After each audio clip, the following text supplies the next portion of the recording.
नमस्कार। आपने कभी नोटिस किया है कि जब हमारे घर में खाना बनता है, अलग अलग लोग जब खाना बनाते हैं तो सेम इंग्रेडिएंट्स होते हैं, सब कुछ सेम होता है, लेकिन खाने का टेस्ट हमेशा अलग होता है। किसी के हाथ का खाना बहुत अच्छा लगता है, ऐसे मन भर जाता है खाना खा के। और कभी खाना खा के हमारा मन अजीब सा हो जाता है, जैसे उदास सा या कुछ। ऐसा क्यों? एक छोटी सी कहानी सुनाती हूँ। एक बार एक आदमी था, बहुत संत टाइप आदमी था, मतलब संत नहीं था लेकिन बहुत शरीफ इंसान था, काफ़ी अच्छी पोस्ट पे था वो।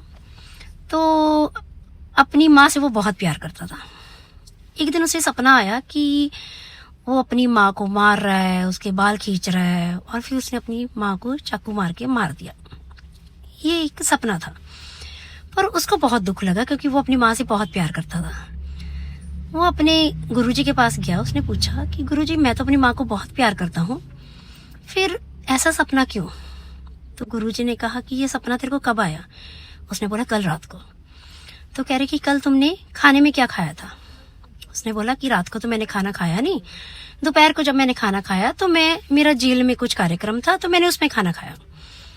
तो गुरुजी ने बोला कि अभी जेल में फ़ोन लगाओ और पूछो कि वो खाना किसने बनाया था। उसने जेल में फ़ोन लगाया और पूछा तो जेलर ने बताया वो खाना एक कैदी ने बनाया था जो अपनी माँ को मारने की सज़ा काट रहा है।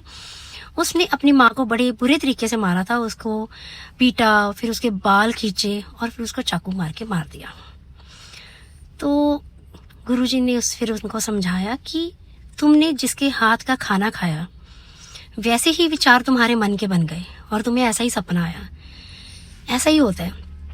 जो इंसान खाना बनाता है, खाना बनाते समय जो उसके मन में चल रहा होता है, जैसा उसका मन होता है, वैसी ही एनर्जी खाने वाले पे पास होती है। हम खुद एक एनर्जी हैं, सारे इंसान एक एनर्जी होते हैं और हम एक दूसरे को पॉजिटिव नेगेटिव वाइब्स देते हैं।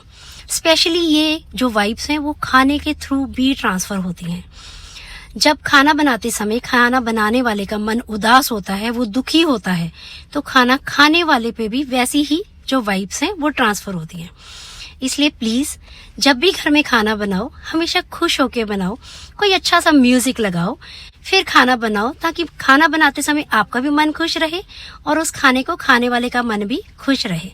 तभी आपने बहुत बार नोटिस किया होगा कि जब माँ के हाथ का खाना हम खाते हैं तो अजीब सी एक तृप्ति होती है, इसलिए कि हमारी माँ हमारे लिए खाना एक दुआ की तरह बनाती है। तो इसलिए जब आप भी किसी के लिए खाना बनाओ तो अच्छे मन से खुश होकर बनाओ। Thank you so much.